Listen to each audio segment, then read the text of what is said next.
നമസ്കാരം. പൊതുജനം കരുതിയല്ല സാർ എന്ന ജനകീയ പരിപാടിയിലേക്ക്, കേരളത്തിലെ ഏറ്റവും വലിയ ജനകീയ വാർത്താ മണിക്കൂറിലേക്ക് പ്രിയപ്പെട്ട എല്ലാ പ്രേക്ഷകർക്കും സ്വാഗതം. ചില ജനകീയ റിപ്പോർട്ടുകൾ ഇന്ന് പുറത്തു വന്ന വളരെ പ്രധാനപ്പെട്ട ചില വിവരങ്ങൾ, അതൊക്കെ പ്രേക്ഷകർക്ക് മുമ്പിലേക്ക് ഇനിയുള്ള അരമണിക്കൂർ സമയം എത്തും.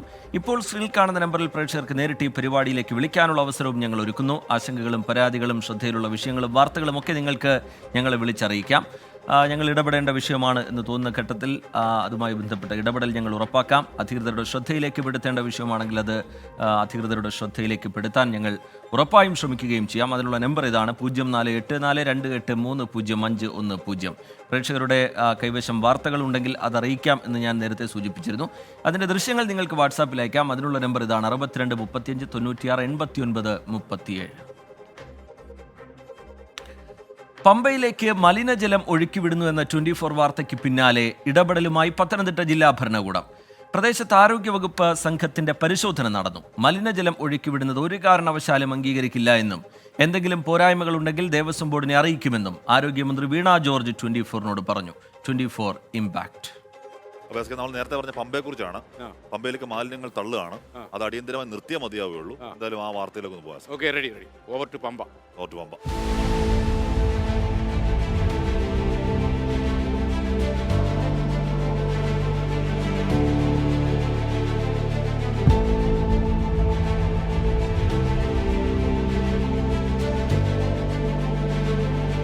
ഇത് സംബന്ധിച്ച് കഴിഞ്ഞ ദിവസങ്ങളിൽ ശുചിത്വ മിഷന്റെ നേതൃത്വത്തിലുള്ള പരിശോധനകളൊക്കെ അവിടെ നടന്നിരുന്നു. ഇതുകൂടാതെ മറ്റ് ആവശ്യമായിട്ടുള്ള പരിശോധനകൾ നടത്തി. ഇത്തരത്തിലുള്ള മലിനീകരണം പാടില്ല എന്നുള്ളതാണല്ലോ. അപ്പോൾ ദേവസ്വം ബോർഡിനോട് ഇത് സംബന്ധിച്ചിട്ടുള്ള കാര്യങ്ങൾ അതാത് ബന്ധപ്പെട്ട വകുപ്പുകൾ അറിയിക്കുമെന്നുള്ളതാണ്. ഒടുവിൽ വാർത്തയ്ക്ക് ഫലം കണ്ടിരിക്കുന്നു. ഗുരുതരമായ ആരോഗ്യ പ്രശ്നങ്ങൾ ഉണ്ടാക്കാനിടയുള്ള മലിനീകരണ പ്രശ്നത്തിൽ പത്തനംതിട്ട ജില്ലാ ഭരണകൂടത്തിന്റെ അടിയന്തര ഇടപെടൽ. ആരോഗ്യമന്ത്രി വീണ ജോർജിന്റെ നിർദ്ദേശപ്രകാരം ആരോഗ്യ സംഘവും മറ്റുന്നത ഉദ്യോഗസ്ഥരും പ്രദേശത്ത് പരിശോധന നടത്തി. പമ്പയിലേക്ക് ഒരിക്കലും മലിനജലം തള്ളാൻ അനുവദിക്കില്ലെന്നും ഗുരുതരമായ ആരോഗ്യ പ്രശ്നങ്ങൾ ഉണ്ടാകുമെന്നും മന്ത്രി 24നോട്. ജില്ലാ കളക്ടർ ഇതുമായി ബന്ധപ്പെട്ടിട്ടുള്ള നിർദ്ദേശങ്ങളും നൽകിയിട്ടുണ്ട്. തീർച്ചയായും ഈ മലിനീകരണം ആ നിലയിൽ ഏതെങ്കിലും തരത്തിൽ ഉണ്ടാകുന്നുണ്ടെങ്കിൽ അത് റെക്ടിഫൈ ചെയ്യപ്പെടേണ്ടത് തന്നെയാണ്. അടുത്ത ദിവസവും വിവിധ വകുപ്പുകളുടെ പരിശോധന പമ്പയിൽ ഉണ്ടാകും. മലിനജലം എവിടെ നിന്നാണ് ഒഴുകി വരുന്നതെന്ന് കണ്ടെത്താനാണ് ജില്ലാ ഭരണകൂടത്തിന്റെ തീരുമാനം. ഇക്കാര്യങ്ങളെല്ലാം ദേവസ്വം ബോർഡിനെ രേഖാമൂലം തന്നെ അറിയിച്ച് പരിഹാരം കണ്ടെത്താനും തീരുമാനമായിട്ടുണ്ട്. ആയിരക്കണക്കിന് മനുഷ്യരെ ബാധിക്കുന്ന പമ്പയിലെ മാലിന്യ പ്രശ്നം അധികാരികളുടെ മുൻപിലേക്ക് എത്തിക്കാൻ കഴിഞ്ഞു എന്നതിൽ ഞങ്ങൾക്ക് ചാരിതാർത്ഥ്യമുണ്ട്. വെറും വാക്കല്ല, നടപടിയാണ് ഉണ്ടാകേണ്ടത്. വെള്ളം ഒഴുക്കിവിടുന്നത്, മലിനജലം ഒഴുക്കിവിടുന്നത് അടിയന്തരമായി തടയണം. അതിനുവേണ്ട നടപടികൾ അധികാരികൾ സ്വീകരിക്കട്ടെ. അഭിലാഷ് കൈതമണിനും സഞ്ജയ് ഇക്ബാലിനുമൊപ്പം ശ്രീകുമാരൻ, 24 പത്തനംതിട്ട. പൊതുജനം കഴുതയല്ല സാർ. ഇനി നമ്മൾ നേരെ പോകുന്നത് കൊച്ചിയിലേക്കാണ്. വേലിയേറ്റത്തെ തുടർന്ന് വീടുകളിൽ വെള്ളം കയറിയതിനാൽ കൊച്ചി താന്തോണി തുരുത്തുകാർ ദുരിതത്തിലാണ്. ഔട്ടർ ബണ്ട് നിർമ്മിക്കാത്തതിനെതിരെ ദ്വീപ് നിവാസികൾ ഗോശ്രീ ഐലൻഡ് വികസന അതോറിറ്റി ഓഫീസ് ഉപരോധിച്ചു. ജില്ലാ ഭരണകൂടം വേണ്ടത്ര ഇടപെടൽ നടത്തുന്നില്ല എന്നാണ് ഇവരുടെ ആക്ഷേപം. റിപ്പോർട്ടുകൾ. കനത്ത വെയിലാണ്, അന്തരീക്ഷം ചുട്ടുപൊള്ളുകയാണ്. ഇപ്പോഴും താന്തോണി തുരുത്തുകളിലെ വീടുകൾ വെള്ളത്തിലാണ്.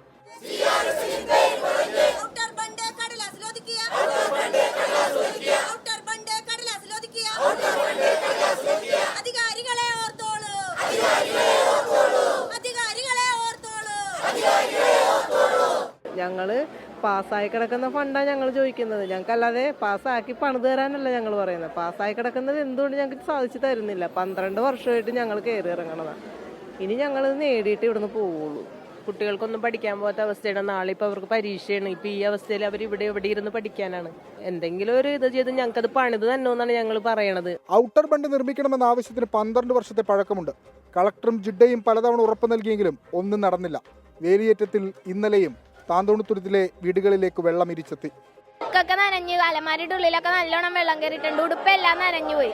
ഞങ്ങൾ ഇതിനു മുമ്പ് ഇതേപോലെ ഇവിടെ വന്നിട്ടുണ്ട്. എന്നിട്ട് ഇതിനൊരു തീരുമാനം ഉണ്ടായിട്ടില്ല.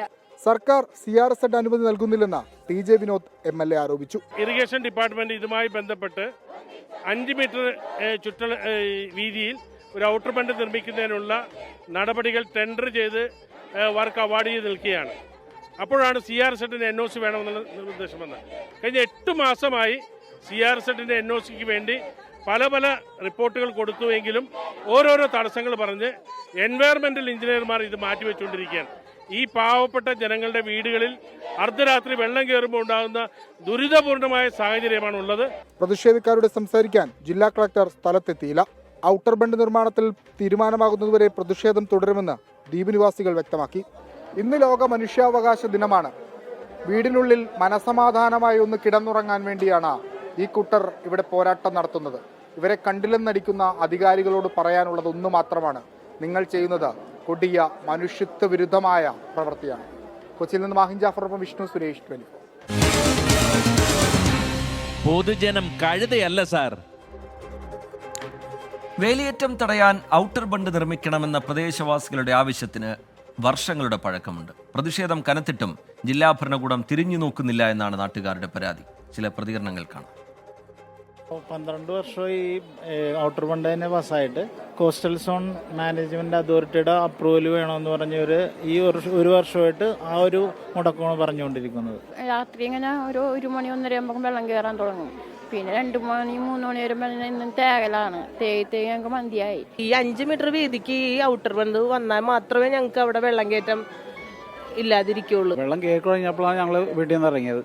വെള്ളം കണ്ടില്ലെങ്കിൽ ഞങ്ങൾ ഇവിടെ തന്നെ ഞങ്ങൾ കണ്ടിട്ട് ഇവിടെ നിന്ന് ഇറങ്ങുള്ളൂ. ഞങ്ങൾ പറഞ്ഞു മടുത്ത്. വെള്ളം കയറി എന്നും ഇത് തന്നെ തൊഴിലാണ്. എന്ത് ചെയ്യാനാണ്? വർഷങ്ങൾ 12 തുടങ്ങിയതാണ് വെള്ളപ്പൊക്കം. മഴ പെയ്താലും ഇല്ലെങ്കിലും എപ്പോഴും കിടക്കാൻ പോലും പറ്റാത്ത അവസ്ഥയിലാണ്. എല്ലാ ദിവസവും ഇത് തന്നെയാണ്. ഭക്ഷണം വെച്ച് കഴിക്കണം, പാത്രങ്ങൾ വരെയും ഇതായി പോണേ. ഞങ്ങൾക്ക് ഈ ഔട്ടർ ബണ്ട് പണിയാനായിട്ട് ഇപ്പം നാളെ പണിയും എന്നുള്ളൊരു എഗ്രിമെന്റ് കിട്ടിയാൽ മാത്രമേ ഈ പരിപാടി നിന്ന് പിൻവാങ്ങുകയുള്ളൂ. കാലങ്ങളായി അവർ ഉയർത്തുന്ന ആവശ്യമാണ്, അവർ ഉയർത്തുന്ന പരാതിയാണ്. അതിനോട് മുഖം തിരിച്ചു നിൽക്കുകയായിരുന്നു അധികൃതർ. ഒരിക്കൽ കൂടി അധികൃതർക്ക് മുമ്പിലേക്ക് ആ റിപ്പോർട്ട്, അവരുടെ പ്രശ്നങ്ങൾ ഞങ്ങൾ വെക്കുകയാണ്. നിങ്ങളുടെ ഇടപെടൽ ഉണ്ടാകും എന്ന പ്രതീക്ഷയോടുകൂടി തന്നെ അടുത്ത റിപ്പോർട്ടിലേക്ക് പോവുകയാണ്. സ്ഥിരം അധ്യാപകരും ലാബും ഇല്ലാത്തതിനാൽ Kozhikode west hill government engineering കോളേജിലെ വിദ്യാർത്ഥികൾ പ്രതിസന്ധിയിലാണ്. Computer science and design course വിദ്യാർത്ഥികളാണ് പ്രയാസത്തിലായിരിക്കുന്നത്. അധ്യാപകരെ നിയമിക്കണമെന്ന് ഉന്നത വിദ്യാഭ്യാസ ഡയറക്ടർ നിർദ്ദേശം നൽകിയെങ്കിലും നടപടി ഉണ്ടായിട്ടില്ല. 2022 തുടങ്ങിയ കോഴ്സിൽ 180 വിദ്യാർത്ഥികൾ പഠിക്കുന്നുണ്ട്. പുതുതലമുറ കോഴ്സായതിനാൽ വലിയ പ്രതീക്ഷയോടെയാണ് വിദ്യാർത്ഥികൾ ചേർന്നത്. എന്നാൽ ഇപ്പോൾ വിദ്യാർത്ഥികളും രക്ഷിതാക്കളും ആശങ്കയിലാണ്.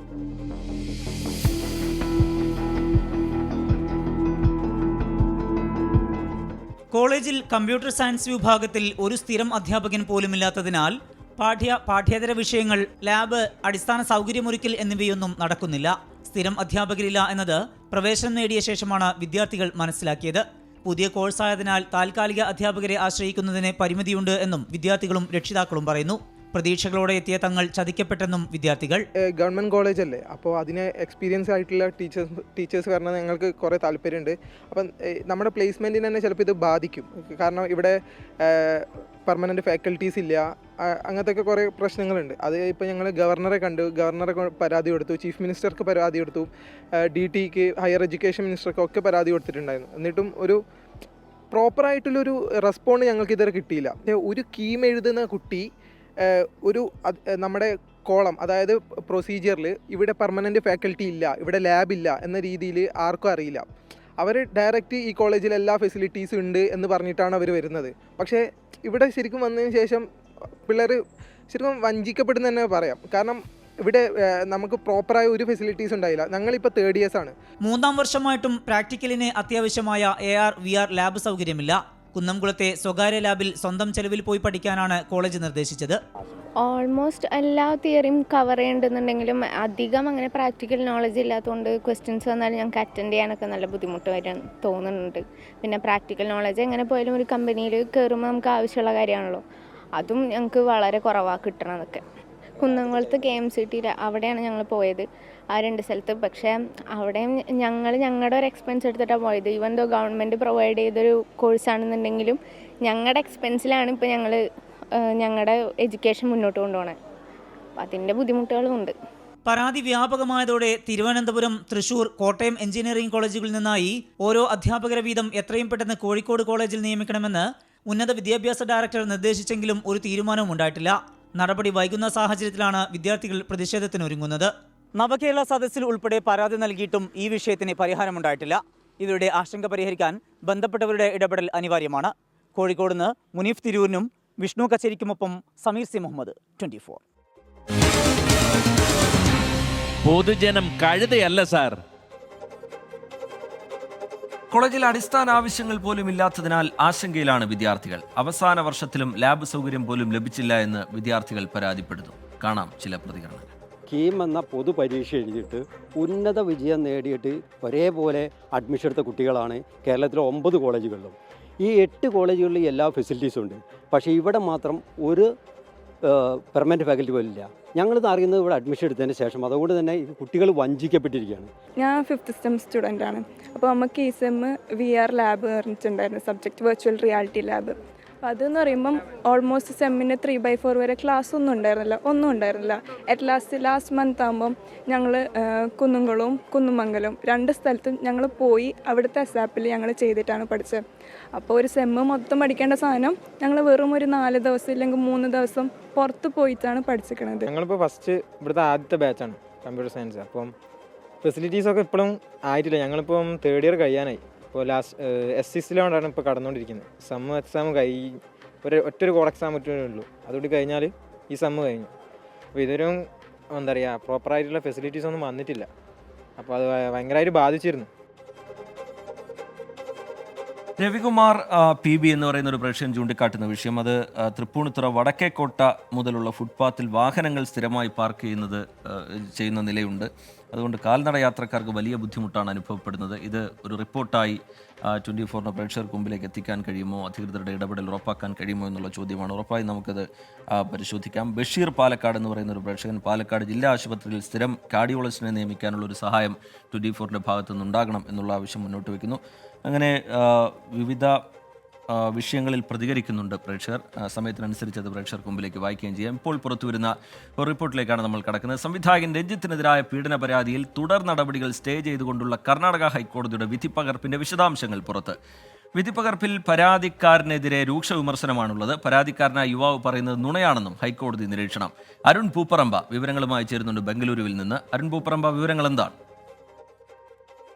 റീജിത്ത്, കോഴിക്കോട് സ്വദേശിയായിട്ടുള്ള യുവാവിന്റെ പരാതിയിൽ രജിസ്റ്റർ ചെയ്ത കേസ് റദ്ദാക്കണമെന്നാവശ്യപ്പെട്ടാണ് രഞ്ജിത്ത് കർണാടക ഹൈക്കോടതിയെ സമീപിച്ചത്.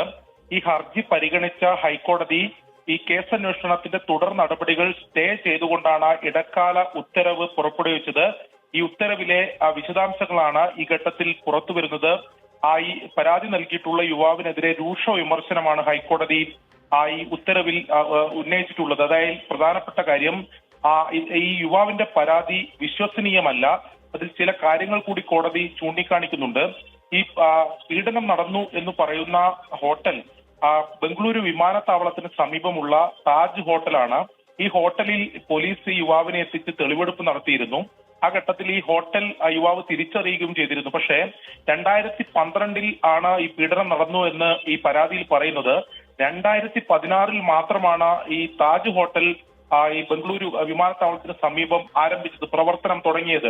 അത് തന്നെ ഈ പരാതി വിശ്വസനീയമല്ല എന്ന് തെളിയിക്കാൻ രീതിയിലുള്ള കാര്യമാണെന്ന് കോടതി സൂചിപ്പിക്കുന്നു. ആ രീതിയിൽ 12 വർഷത്തിന് ശേഷം ഇത്തരമൊരു പരാതി നൽകിയതുമായി ബന്ധപ്പെട്ട് ചോദിച്ച ഘട്ടത്തിൽ കൃത്യമായ വിശദീകരണം ഇതിന്റെ ഭാഗത്തുണ്ടായില്ല എന്നും കൂടി കോടതി ഈ കാര്യത്തിൽ സൂചിപ്പിക്കുന്നുണ്ട്. അതുകൊണ്ട് തന്നെ ഈ പരാതി വിശ്വസനീയമല്ല എന്ന കാര്യം ചൂണ്ടിക്കാട്ടിയാണ് ഇടക്കാല ഉത്തരവിൽ ഈ തുടർ നടപടികൾ സ്റ്റേ ചെയ്തുകൊണ്ടുള്ള ഒരു നടപടിയിലേക്ക് ഹൈക്കോടതി പോയത്. ഇനി എന്തായാലും കോടതി കേസ് വീണ്ടും പരിഗണിക്കുന്ന ഘട്ടത്തിൽ ഇതിൽ കൂടുതൽ വിശദമായ വാദം കേൾക്കും എന്നതാണ് നമ്മൾ മനസ്സിലാക്കുന്നത്. ശരി, അരുൺ പൂപ്പറമ്പ വിവരങ്ങൾ നൽകുകയായിരുന്നു. പൊതുജനം കഴുതിയല്ല സാർ എന്ന പരിപാടിയിലേക്ക് വീണ്ടും. ഒരു കളിസ്ഥലത്തിന്റെ പേരിൽ വലിയ പോര് നടക്കുകയാണ് ആലുവയിൽ. ആലുവയിലെ ഏക പൊതുകളിക്കളം ഫുട്ബോൾ ടർഫാക്കി മാറ്റാനുള്ള ആലുവ മുനിസിപ്പാലിറ്റിയുടെ തീരുമാനമാണ് വിവാദത്തിലായിരിക്കുന്നത്, വലിയ പ്രതിഷേധത്തിന് വഴിവെച്ചിരിക്കുന്നത്. ടർഫായി രൂപമാറ്റം വരുത്തുമ്പോൾ നാടിന്റെ കളിസ്ഥലം നഷ്ടപ്പെടുമെന്നാണ് ടർഫിനെ എതിർക്കുന്നവരുടെ വാദം. പതിറ്റാണ്ടുകളായി ആലുവക്കാരുടെ പൊതു കളിസ്ഥലമാണ് ഈ ഗ്രൗണ്ട്. കൂടുതൽ സൗകര്യങ്ങളോടെ ഗ്രൗണ്ട് ഫുട്ബോൾ ടർഫാക്കി മാറ്റാനുള്ള തീരുമാനത്തിനെതിരെയാണ് വ്യാപക പ്രതിഷേധമുയരുന്നത്.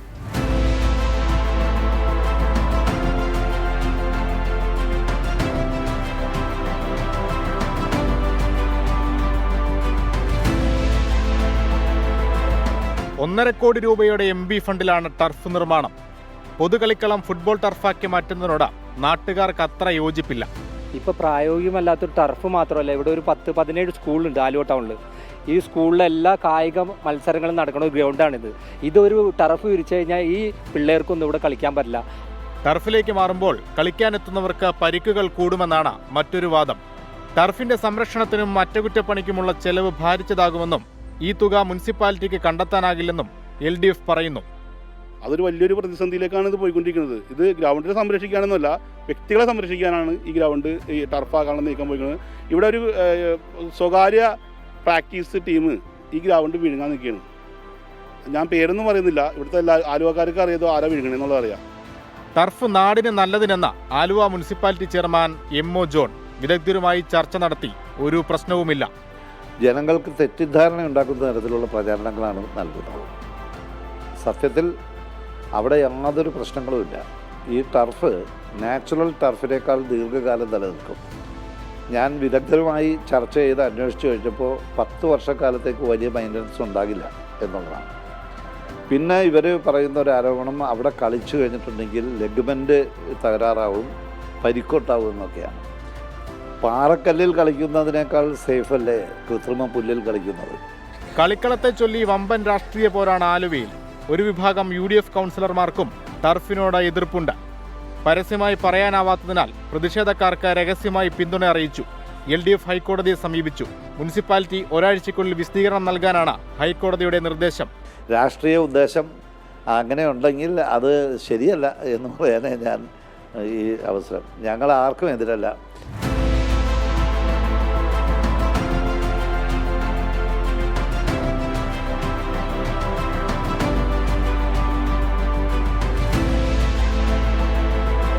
മുനിസിപ്പാലിറ്റിയും നാട്ടുകാരും തമ്മിലുള്ള ഈ കളിയിൽ ആര് ജയിക്കുമെന്ന കാത്തിരുന്നു കാണാം. ആലുവയിൽ നിന്ന് സന്തോഷ് ശേഖവർക്കൊപ്പം അശ്വിൻ പാലാഴി, 24. പൊതുജനം കഴുതയല്ല സാർ. പൊതു കളിസ്ഥലം ടർഫാക്കി മാറ്റുന്നതിനോട് പ്രദേശവാസികൾക്ക് വലിയ എതിർപ്പാണുള്ളത്. വിഷയത്തിൽ അവർ പ്രതിഷേധം കടുപ്പിക്കുന്നുണ്ട്. ഈ വിഷയം ചില രാഷ്ട്രീയ പാർട്ടികളും ഏറ്റെടുത്തതായി കാണാൻ കഴിഞ്ഞു. കേസ് നാളെ കോടതി പരിഗണിക്കുന്നുണ്ട്. ചില പ്രതികരണങ്ങൾ കൂടി കാണാം. ടർഫ് ഒരുപാട് ശാരീരിക പ്രശ്നങ്ങളും അതായത് ശ്വാസകോശത്തിന് തടസ്സങ്ങളും ഒരുപാട് ബുദ്ധിമുട്ടുകൾ ഉണ്ടാക്കുന്നതാണ്. അങ്ങനെയുള്ള ടർഫ് പല രാജ്യങ്ങളിൽ നിന്ന് നിർത്തലാക്കിക്കൊണ്ടിരിക്കുകയാണ്. ആ സമയത്താണ് ഈ മുനിസിപ്പാലിറ്റി ഈ ടർഫ് ഇവിടെ അനുവദിക്കണമെന്നും പറഞ്ഞ് പുതിയ ഒരു രൂപീകരണമായിട്ട് വന്നിരിക്കുന്നത്. ഈ ഗ്രൗണ്ടിൽ കളിച്ചു വളർന്ന് ഇന്ത്യൻ ടീമിലും സ്റ്റേറ്റ് ടീമിലൊക്കെ കളിച്ചവർ തന്നെയാണ് ഇപ്പോൾ ഇത് ടർഫാക്കണമെന്ന് പറഞ്ഞു വരുന്നത്. ഇതിൻ്റെ അപ്പുറത്ത് വേറൊരു ഗ്രൗണ്ട് ഉണ്ട്, അത് ടർഫ് ചെയ്യരുതെന്നും പറഞ്ഞ് അവർ പ്രതിഷേധിക്കുന്നുണ്ട്. അപ്പോൾ ഈ ഗ്രൗണ്ട് ടർഫ് ചെയ്യണം. ഇതൊരു നിശ്ചിത താല്പര്യത്തിന് വേണ്ടി ഇവരിത് ചെയ്യുന്നതാണ്. ഈ പ്രായത്തിൽ ഞങ്ങൾ കളിച്ചുകൊണ്ടിരിക്കുന്ന ഗ്രൗണ്ടാണ്. ഞങ്ങൾ ഒരു പ്രാവശ്യം ഞങ്ങൾ ഈ ടർഫിൽ പോയി കളിച്ചപ്പോഴുള്ള ബുദ്ധിമുട്ട് ഒറ്റ പ്രാവശ്യം ഇന്ന് ഇഞ്ചുറി പറ്റിയവർ ഇന്ന് കളിക്കാൻ വന്നിട്ടില്ല. അതുപോലെ മാത്രമല്ല ഇന്നിപ്പോൾ ഈ സ്കൂളുകൾക്കൊക്കെ ഈ ഗ്രൗണ്ടുകളില്ല. അത് അവരാശ്രയിക്കുന്ന ഈ ഗ്രൗണ്ടിനെയാണ്. ഇനിയും ഞങ്ങളുടെ തലമുറക്കാർക്ക് ഇവിടെ കായിക വിനോദം നടത്താനും ഫുട്ബോൾ മത്സരം നടത്താനും ക്രിക്കറ്റ് നടത്താനും രാവിലെ സവാരി നടത്തുന്നുണ്ട്. ഇവിടെ ഒരുപാട് വയസ്സായവരുണ്ട്, പെണ്ണുങ്ങളുണ്ട്, എല്ലാവരും ഉണ്ട്. അവർക്കെല്ലാം അതൊരു ബുദ്ധിമുട്ടായിട്ട് ഇത്തിരി ടർഫ് വന്നാൽ ഈ ടർഫ്. മലപ്പുറത്ത് നിന്ന് സുലൈമാൻ എന്നൊരു പ്രേക്ഷകൻ കുറിക്കുന്നത്, നിലമ്പൂർ മണ്ഡലത്തിൽപ്പെട്ട പാലുണ്ട മുണ്ടേർ റൂട്ടിൽ പാലുണ്ട മുതൽ ചാത്തമുണ്ട വരെയുള്ള റോഡ് എത്രയോ കാലമായ ദുരവസ്ഥയിലാണ്. മലയോര ഹൈവേ എന്നൊക്കെ പറയുന്നുണ്ടെങ്കിലും ഒരു വർക്കും നടക്കുന്നില്ല. ഒരു ഇടപെടൽ ആ വിഷയത്തിൽ ആവശ്യമുണ്ട് എന്നുള്ളതാണ്. ആ നിർദ്ദേശം ഉറപ്പായും നമ്മൾ പരിശോധിക്കാം, നമ്മൾ അന്വേഷിക്കാം എന്താണ് അതിൻ്റെ വിവരം എന്നുള്ള കാര്യം. നമുക്ക് കൂടി ബോധ്യപ്പെടുന്ന ഘട്ടത്തിൽ അത് റിപ്പോർട്ടായി പ്രേക്ഷകർക്ക് മുമ്പിലേക്ക് എത്തിക്കുകയും ചെയ്യാം.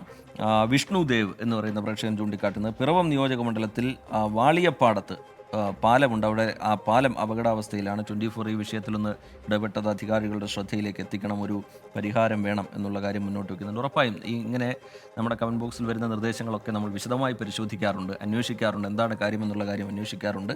നമുക്ക് കൂടി അത് ബോധ്യപ്പെടുന്ന ഘട്ടത്തിൽ അത് റിപ്പോർട്ടായി പ്രേക്ഷകർക്ക് മുമ്പിലേക്ക് എത്തിക്കാറുമുണ്ട്. അതിൽ തന്നെ പലതിലും അധികൃതരുടെ ഇടപെടലും ഉണ്ടാവാറുണ്ട്. ഇനി അടുത്ത റിപ്പോർട്ടിലേക്ക് പോകാനുള്ള സമയമാണ്. ജനകീയ വിഷയങ്ങളിൽ നേരിട്ട് ഇടപെട്ട് പരിഹാരം സാധ്യമാക്കുകയാണ് 24. കാണാം പതിവ് സെഗ്മെന്റ് ഉത്തരം.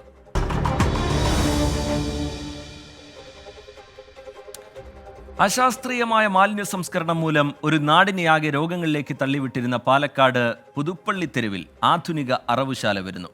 പദ്ധതിക്കായുള്ള സാങ്കേതിക തടസ്സം നീങ്ങിയതായി മന്ത്രി MB രാജേഷ് അറിയിച്ചു. പദ്ധതിക്കായി കിഫ്ബിയിൽ നിന്ന് 2019 തന്നെ പണം അനുവദിച്ചിരുന്നെങ്കിലും റവന്യൂ വകുപ്പിന്റെ NOC ലഭിക്കാത്തതിനാൽ അനന്തമായി വൈകുകയായിരുന്നു. പൊതുജനം ബിഗ് ഇമ്പാക്ട്. പുതുപ്പള്ളി തെരുവിലെ ഈ അറവുശാല എങ്ങനെയാണ് പ്രദേശവാസികളെ രോഗശയ്യയിലേക്ക് തള്ളിവിട്ടതെന്ന് ആദ്യം കാണുക. അറവുശാല ഒരു നാട്ടിൽ ഉണ്ടാക്കുന്ന പ്രശ്നങ്ങളെ പറ്റിയുള്ള റിപ്പോർട്ടാണത്. തീരാ ദുരിതത്തിലേക്കാണ് ഈ ജനകീയ വാർത്താ മണിക്കൂർ നമ്മളുടെ എല്ലാവരുടെയും ശ്രദ്ധ ക്ഷണിക്കുന്നത്. പാലക്കാട് പുതുപ്പള്ളി തെരുവിലുള്ള അറവുശാലയിലെ അശാസ്ത്രീയ മാലിന്യ സംസ്കരണം പ്രദേശവാസികളിൽ പലരെയും രോഗികളാക്കിയിരിക്കുകയാണ്. ആ റിപ്പോർട്ടിലേക്ക് നമുക്ക്